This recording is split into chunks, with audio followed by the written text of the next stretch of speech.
All right. Let me make sure y'all can hear me. Let me make sure y'all can hear me. Give me 1 second as we make sure y'all can hear me.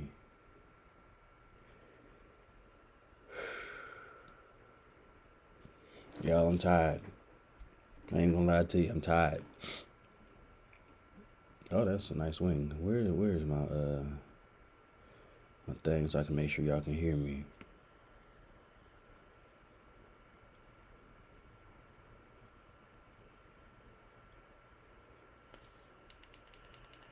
All right.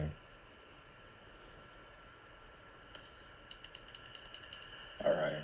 All right, so y'all can hear me. All right, so today we're going to be going over what we call consultative selling.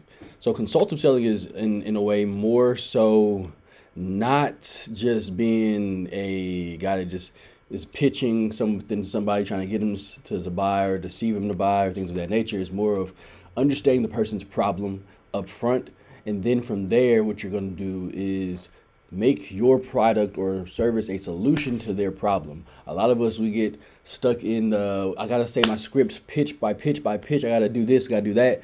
And in that mindset, we're not necessarily figuring out what the actual problem is. And I know a lot of you right now, you were told probably on the job that you have to stick to the script or you get it written down, or you have to do this and that. Along with the policies and procedures, or you get a write-up, or you might get fired, or things of that nature. But when it comes to like actual business outside of that, outside of a call center, things of that nature, there is a better way of selling, right? You can make as many sales as possible when you learn how to simply find out what that person's problem is, and then understand how to fix the problem using your product and or service, right? So what we're going to do today is kind of give you a kind of the mindset of consultative selling. Start off with there, and then a couple of tips and ways to start being a consultative seller so that you don't go on after today thinking, well, I got to do this, this, and this, and selling people things the wrong way and wondering why your sales percentages and averages are so piss poor, right? My sales average, on average, like lifetime average, is around 60%, right? And on my good days, I'm probably smacking around between 80 to 90% on sales. So that's the reason why I'm telling you this way works, because I've been doing it my whole life, right? Even in my first job, I'll give you an example. First job, I'm working for Hawaiian Falls. If anybody's in Texas, you know about Hawaiian Falls, especially if you're a mom. It's one of the best little water parks made specifically for kids and mothers, right? Usually real clean, blah, blah, blah. So it was my first job. I'm working there, outside of working for my mom, of course. But I'm working there, and they have me doing the food service, right? Today, I'm working at the cotton candy machine, right? And I'm just like, okay, cool. Cotton candy, what, $2? Just make a little stick. And I'm like, I wonder if, cause I used to watch a little, on Facebook, the little videos. I saw somebody making like different little, what are those things called? Like figurines out of cotton candy. I'm like, I wonder if I can do that. So I made a Mickey Mouse head, just trying it out on the slow part. And I was like, okay, cool. So a kid saw me and asked how much it was. I knew that I used more than what the $2 was. So I was like, it's about $5. So he went and got his mom. His mom paid it immediately. And then she told the other mothers that they were there with about the Mickey Mouse cotton candy that they've been going to the same place for years and hadn't seen anybody do that. So they all came and bought Mickey Mouse cotton candy that same day. That day I broke the record for cotton candy sold on the slow day. So the next day I was doing the same thing. I was like, okay, maybe I can do a rabbit. So I made long ears instead of just the little circle ears. They were asking how much that was. Okay, this is again $5-6, right? So I'm doing this every day, and they're like my team of managers are wondering. I'm 15 at the time, mind you. My managers are wondering like, how is he making so much money off cotton candy? Like I don't understand, right? So they had somebody come and shadow me and saw what I was doing, and they were like, first they appreciate that I didn't just keep it as a tip. Second, they appreciated my efforts of really just understanding what was going on. Everybody likes cotton candy. I consulted with the kids and understood, like, one kid was wearing, Mickey Mouse, and I understood what was going on. So like, okay, what's the problem? You're getting bored with this regular cotton candy. I'm getting bored sitting here. So I sold myself first. I sold myself consultatively. Like, I'm bored doing this. I'm an artist. I don't want to do this. So I learned how to make cotton candy into different shapes and molds, and literally had became one of the, no, not one of the top seller in all 5 parks of Hawaiian Falls at the time when I was 15. That's Jesus. That's almost 15 years ago. That was a moment of me realizing I'm old, y'all. Another, oh God, I am old. Wow, I've been working for years. But anyway, another way or example of me doing consultative selling, I was on the phones for a place called, you might know them, you probably have them as your home security, Alert 360. At the time, it was before they changed their name to Alert 360. They were Guardian Security. I was on the phones doing dispatch, and a lady called, like, her alarm's going off, and I'm doing all I had to do, calling the police, calling the ambulance, calling everybody, because all the different alarms are going off. And I finally get her on the phone, and we're talking, and she's going off on me. Turns out the lady had just won the lottery. She bought a bunch of stuff that she don't know how to work, and she tripped her own alarm with her key fob, right? And didn't know how to turn it off. So she's like, why didn't nobody call me? I'm like, ma'am, I understand you're frustrated. I understand, you want to make sure that all your stuff is safe, and, you just, came into some new money. You're not kind of understanding how to use the system. Can you kind of tell me what's the real problem? Because she's going off at me, started cussing and everything. She was like, well, I don't understand. When he dropped it off, he didn't really tell me how to use it. I'm like, okay, ma'am, this is what we can do. I'm looking at your account. I see you have this. She had about $20,000 worth of equipment already, right? And I'm like, this is what we can do. I'm going to show you how to use the equipment you have right now, and then I might give you a couple suggestions on things that you might actually need that you don't have. And she said, okay, cool. So this is after about 20 minutes of her cussing me out. So we're talking, and by the time I got off that phone, about 20 minutes after the 20 minutes of cussing out, she bought another $20,000 worth of equipment. Because I understood that she didn't understand what she was going through or what she was doing. She just had the stuff. She was by herself, just had the stuff, and just the person that sold it to her, not even sold it to her, but set it up for her, didn't show her how to use it. So she was upset already because this was not the first time that this has happened to her. But I was the first person that sat her down and was like, hey, man, it's okay. I understand. The stuff is crazy for me too, right? Especially if you've never used it before. I had never really used home security until I started working for that company. So I can understand why you might feel a little perturbed and frustrated using the equipment, especially if it's your first time using the equipment, man. So this is what we're going to do. I sat her down. I told her to sit down. I'm still on the phone. And I said, this is, you have this equipment that goes with this, and it does this, and it does this. Let's set up the app on your phone so you can actually see what's going on while, if an alarm trips, it's going to notify you. We're going to set this whole thing up for you. I sat there, and then I said, you might actually want this, and this, and this. Also, just, because I know you just bought this new house, you want to make sure you have all the cameras set up. You want to have everything prepared, so just in case somebody does try you. I doubt they will in this gated community you're in, but if they do, in case they do, you know that you're protected, right? So by the end of that call, like I said, that's another $20,000 in sales. Now, was I a salesperson? No, I was actually dispatch. So I made no commission off that, but it would have been a nice day. But it's still a part of selling in general. I made the pass to the salesperson easy. That's the easiest $20,000 commission bonus or whatever she got ever. Because I consulted the lady and asked her, what really was the problem? Why were you frustrated? Why were you cursing at me when I helped you? Right? But you have to, that whole situation, you got to realize you got to take your emotions out of it. Right? A lot of people, when they're upset, they're angry, they're coming to you, they have a wall up. Usually it's an emotional wall. right? It's usually not a logical wall. It's usually an emotional wall. So you being a salesperson have to take your emotions and put them to the side, right? Put them to the side because you're dealing with somebody that's usually not thinking in their right mind when you're dealing with an emotional person. So remember that. Also, I had to see, take my time because had it been another day, if let's say I wasn't trained in the way I was trained, or I didn't naturally know how to do this, I would have went back at the lady. Oh, you cussing at me? I'm cussing at you. I probably got fired that same day, right? Because she's, like I said, spent 20 minutes cussing at me. And I went to school. I was in college. I was in school, right? I'm already stressed. I'm an athlete at the same time. I'm like, yo, I ain't got time for this. They're not even paying me enough for this, for real, right?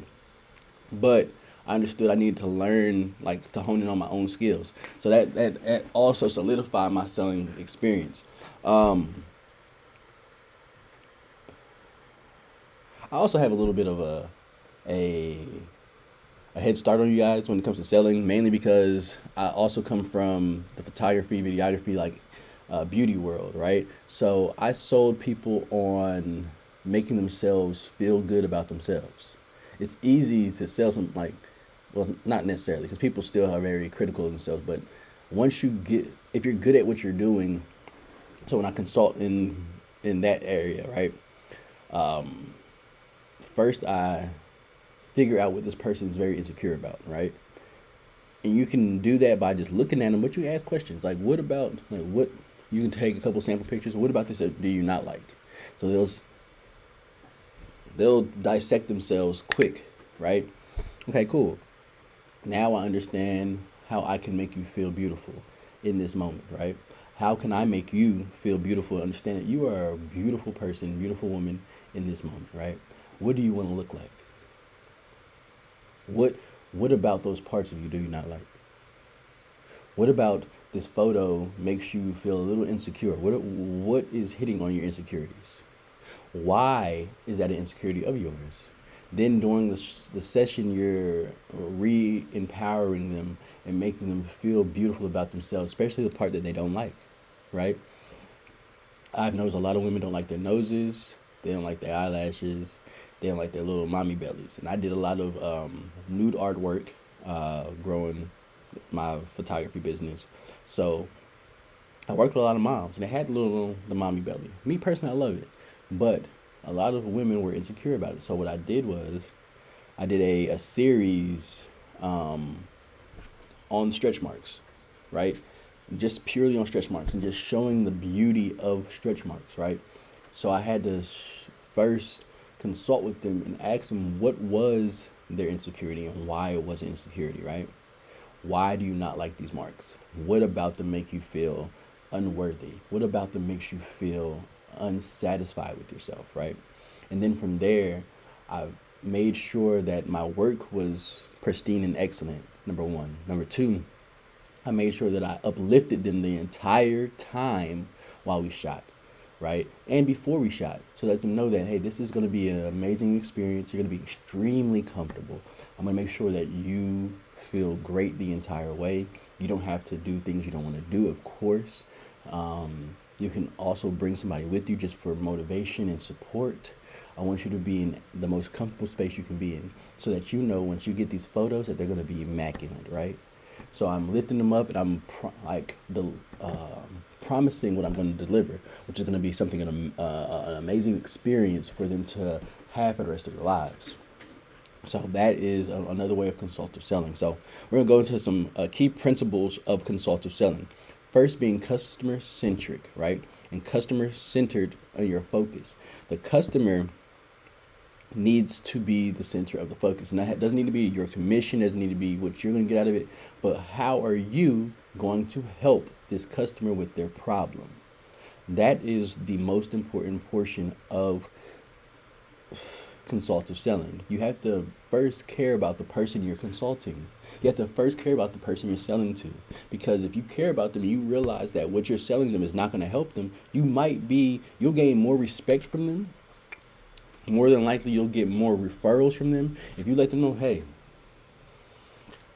I could sell this to you. I could make you leave with this and know that I got paid. However, I know that this actually will not help your problem or solve your problem or fix the problem you have or be a solution for you.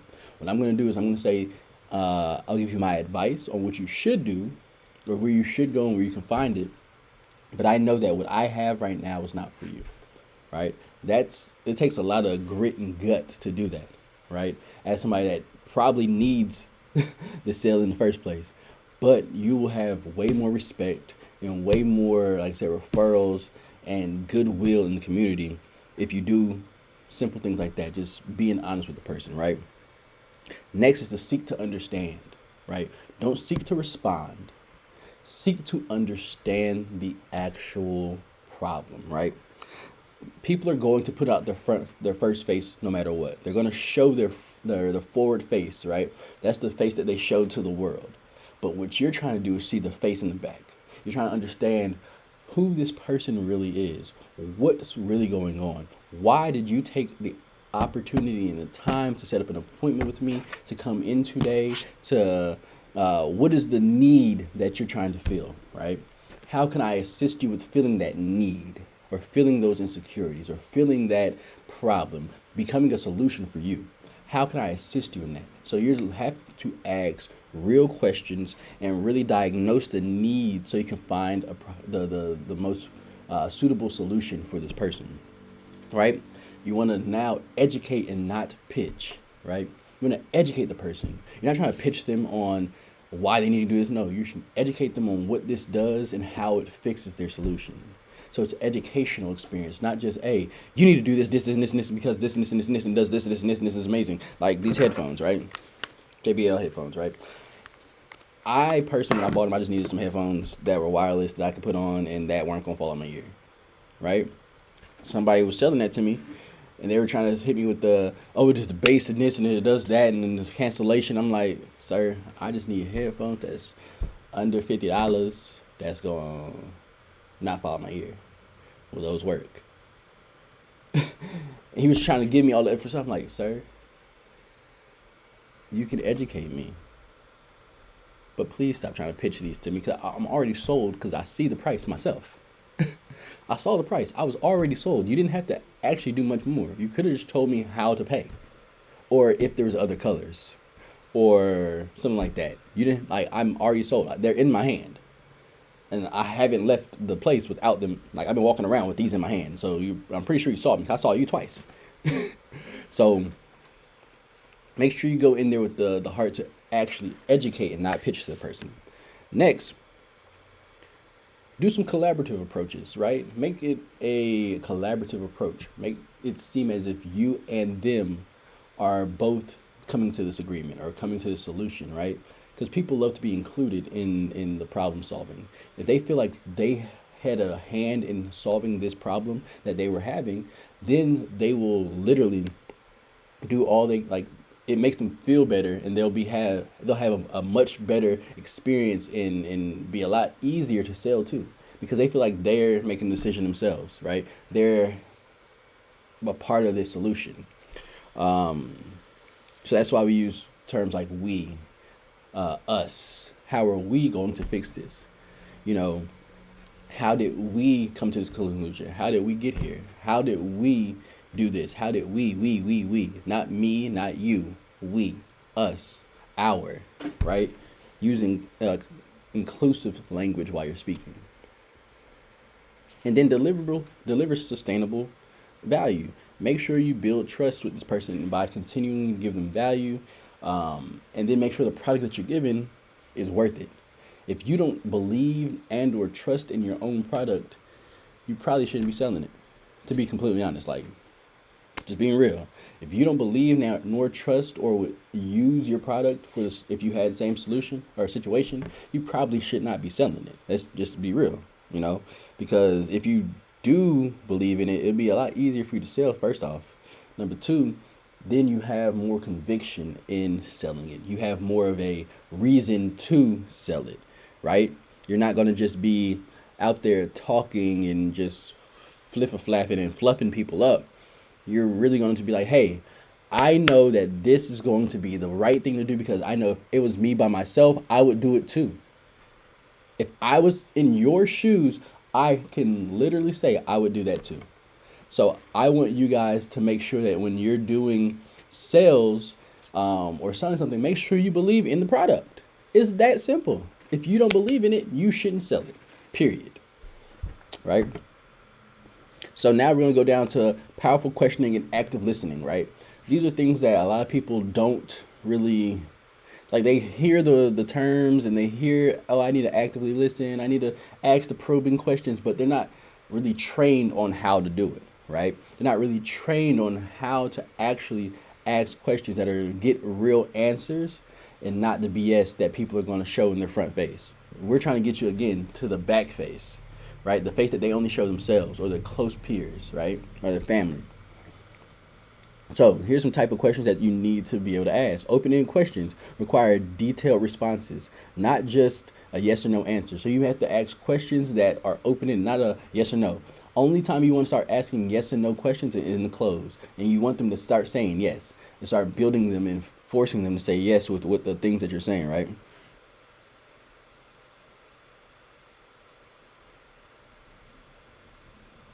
Okay.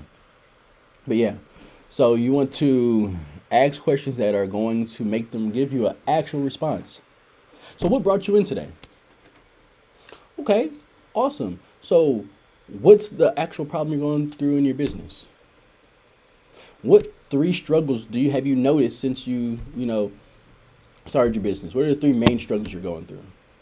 How long has it been since you noticed those? Okay. What are some of the effects that you've noticed are happening because of these struggles? Huh. Okay. Awesome. Awesome. Awesome. So, what are some of the things that you've done in order to, try to fix this problem? And what were the results? So you see, I'm asking questions that they're going to have to give me more than one word answers, right? You want to ask questions to make them actually first think and then have to respond with more than just a yeah, no, nah, yeah, nah, no, no, no, yeah, yeah, yeah, yeah, no, no, no, right? You want to ask them questions that are going to make them say, well, the struggles that I have is one, I'm having a hard time just finding good people to work with me. I'm having a hard time keeping customers. I feel like I don't get return customers, or I don't feel like um, my social media is up to par, or things of that nature, right? What have you done to fix this? Well, I hired a social media manager, and they were crap, man. They weren't answering messages. They weren't, posting on time. I feel like the pictures were like terrible. Like I don't understand. Like how are you a social media manager and my social media still sucks? What were you managing, right? So you have to go into it and ask questions that'll make them actually start talking to you, right? Now, active listening, right? Focus attention on customer without interruptions. Do not interrupt them. Let them fully flesh out what they have to say. One, it's going to make them feel better. They got what they said off their chest. Two, you're going to get the full information of what's going on rather than you just talking and they're saying something. Hey, yeah, yeah. So I understand. Yeah, yeah. You don't understand because you didn't understand everything they were saying. You have to let people fully talk, right? Let them get the words out. Take your time. You have it. Trust me, you got the time. Because if you get the sale, your manager not gonna be upset about you about you making a sale. Now, if you're on the phone for 2 hours and it literally is a 10-minute close, they might have something to say. But hey, a sell is a sell, a win is a win over here in my book, right? So, verbal affirmations like I see, oh, okay, awesome, oh, I understand, oh, okay, nice, okay, oh, yes, yes, yes, yes. Oh, yes, I get it now. Okay, I understand. I see what's going on, right? Non-verbal cues like nodding and eye contact. Okay. So they know that you're listening to them, that you're focused, you're locked in. Oh, really? Lean in a little bit because it makes you seem as if you're interested. So you actually, and your mind will think that you're interested as well when you lean in a little bit so that you can start listening even more, right? You know, there's another thing called mirroring. So as they move, you move. You move to the side, they move to the side. They start drinking their water, you drink your water. Oh, okay, yes. Ah, yeah, you're right. Oh, they lean back, you lean back, right? They lean forward, you lean forward. Okay. You start mirroring everything they're doing. Subconsciously, they're gonna start doing once end up being able to be overtaken and start mirroring everything you're doing, right? That helps also in the closing because now when you start saying yes, yes, yes, yes, yes, and making them say yes, yes, yes, yes, yes, yes, they're gonna be able to say yes, yes, yes as they open that wallet and give you that card. And then also paraphrasing the things that they've said or summarizing what they've said. So if you're listening to them, you should be able to recant what they said, restate, restate what they said, not recant, because recant means take away. But you can be able to restate what they said. You should be able to summarize for them what they're saying. So one way I tell people to do that is first, if I say, "Hey, what's the actual problem you're having in that caused you to set an appointment today?" And they say, "Well, I've been trying to cut costs in our technology budget, and I just feel like we're using so many different technologies to do the one thing, and I feel like we can. There has to be something out there that I can find and use to cut that cost. What kind of technologies are you using?" We're using can this sales funnel automation thing. I think it's called. I think Russell Brunson does it or whatever. We're using that. We're using Mailchimp. We're using Jobby. We're using this and we're using that. It's just so many things. Calendly. We're using so many things, and then there's a subscription for everything. I just don't understand how we get here. Okay. So my response would be, so I understand you're trying to cut costs in your technology budget, correct? And you're using just a bunch of different technologies to try to kind of do one thing, and you're wanting to find a one-stop shop. Am I sound about right? They'd be like, yeah. So I would then offer them a solution, right? I think you might actually enjoy using backend.io. Why? Because backend.io has your calendar set up. It has your community in there set up as well. It has your e-commerce. It has templates already set up for people like you who might not be, tech savvy for real. They can still make beautiful, beautiful websites. And hey, I heard if you decide to get the full year subscription to backend and you already have a website, they'll literally transfer the website you have over to backend. They'll recreate it for you on their site, and you can do everything that you're looking for. And here's the crazy thing: it's going to cost you way less with this one site than it is with you duct taping all these other sites together. You can cancel all those subscriptions today. How's that sound? Now they're gonna first enjoy the fact that you are listen to them because you restated in the beginning. I understand that you want to do this because you're tired of this. How about you do this? 3 simple phases. I understand you want to do this. You're tired of this. How about you do this? Simple, right? If you skip the first 2 and go straight to the last one, they're not going to think you listen. They think you're pitching. If you skip the last one, you're going to just have it open-ended, and they're not going to know what to do, right? They're not going to give them a solution, right? So you want to go through all 3 of those steps, and it works every time, right? Now you have to go and start conducting a needs analysis, right? Asking why questions. Why? Get to the grunt work. Get through the fluff, because they're going to try to fluff you. They're going to try to fluff you out, right? They're going to try to make sure that, because people come into sales opportunities or sales places with a wall up. We already know that. So you have to ask why and kind of wear them down until they give you the real answer, right? You want them to give you the real answer about what is going on. So ask them why.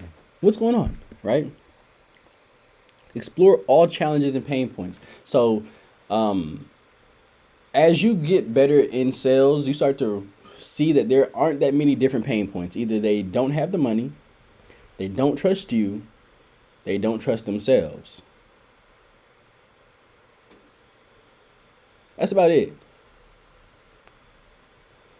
So if they don't have the money, here's what you can do, right? Depending on the industry that you're in.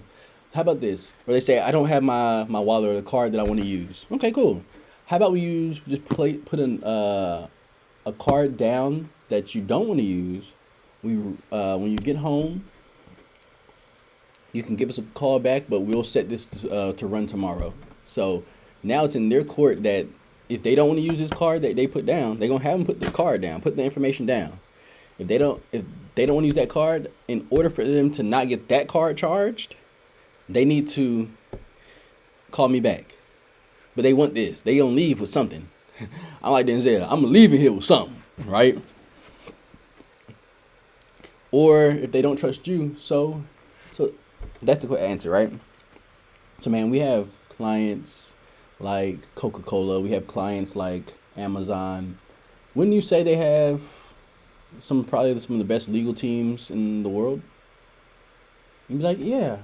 So wouldn't you think they do their due diligence and their research on the people they work with before working with them and while working with them, correct? I mean, you're right. So would you say that in order to work with somebody like that, you probably have to be pretty good at what you do, right? And be stand up in what you do in your practices? I mean, yeah, that makes a lot of sense, right? And they'd be like, yeah. So if Amazon and Coca-Cola can trust us as a business, why would you not be able to? And that's after us going through the scrutiny of them, doing their background checks.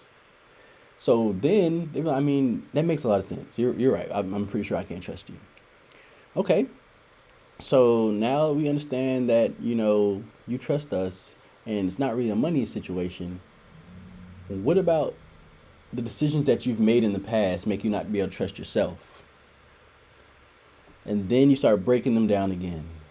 And they start understanding like, well, I've went to this company and I made a fast decision and I didn't really just do all the information, get all the information. I got screwed. Okay, let's do this. What information do you feel that you might be missing today? And they're going to tell you, blah, blah, blah, and you go back over everything and you just continue to loop it in. I feel, I don't know what the outcome's going to be or how long the process is or things like that. You just answer those questions. And then you go back to, so now that we have understanding of the trust that you have for yourself and trust for us in the money situation, how about we go ahead and get this process solidified or get this process going? Let me get, a card and let's get everything situated and ran, right?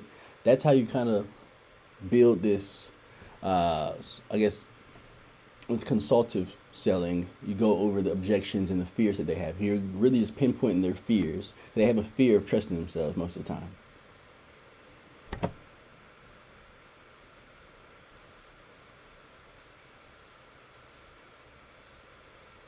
Okay, now we got to go into presenting the solution, right? With a firm understanding of customers' needs, tailored your solution presentation specifically to address them. Once you figure out what the person needs, you can kind of cut the fluff. Also, that don't really matter to what they need, you probably don't need to say it. Now, if they are asking more questions about the stuff, then you can bring it up. But if they need to understand what the cost is and how the cost is going to benefit them by saving them money from what they're already spending, tell them about the cost and how using this process makes it more efficient and effective. And it not only cuts costs, the hard cost up front, and it cuts costs on the back end because you're not going to have to use as much manpower. Like, cut the costs. Like, you have to really just get in there and have them, how do I put this so it makes it easier for you guys to digest? I'm not sure if you guys have ever trimmed any fat off of a piece of meat, but like, if you get a steak or a rump roast or something like that, it usually has a fat cap, right? A cap of fat on top of it. A lot of people nowadays, especially trying to be healthy and whatever, they trim that part off to only get to where the meat is. They try to trim off as much fat as they can so they can only really just have the muscle that they're going to eat and going to cook, right? That's kind of what you're doing. You're trimming off the fat cap so that you get down to just the muscle, just the meat of the thing, right? You get down just to the meat of it.